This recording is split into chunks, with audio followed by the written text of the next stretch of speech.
Le musée Grévin explique avoir pris cette décision par respect pour la famille qui a été meurtrie dans l'accident impliquant Pierre Palmade. Interrogée par France Info, ce jeudi 23 février, la responsable des relations extérieures du musée, Véronique Berich, a également indiqué avoir reçu des plaintes sur les réseaux sociaux et directement des visiteurs du musée Grévin. La statue de Pierre Palmade, a été retournée par un visiteur et mis face au mur, a déclaré le directeur du musée aux Parisiens. Elle avait rejoint la collection de l'établissement en octobre 2021. Si le retrait d'une statue n'arrive pas tous les jours, la direction n'en est pas à son coup d'essai. En mars 2022, le musée Grévin se prive de la statue de Vladimir Poutine.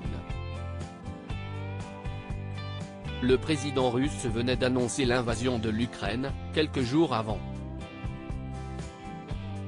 La direction avait d'ailleurs noté que sa statue était détériorée.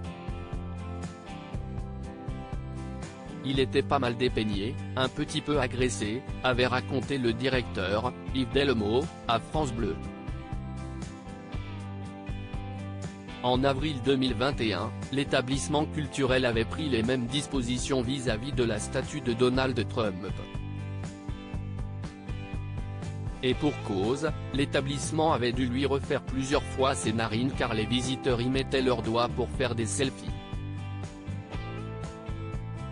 Le pire des statues de cire de célébrités. Pierre Palmade devant la chambre de l'instruction de Paris. La statue de Pierre Palmade va donc sommeiller dans un hangar au nord de Paris, comme l'indique le Parisien, avec d'autres camarades en cire.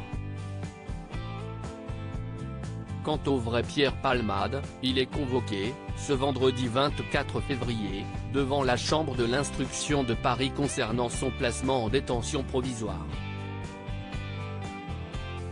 Plus tôt dans la journée, un deuxième homme a été placé en garde à vue dans l'enquête pour détention d'images pédopornographiques.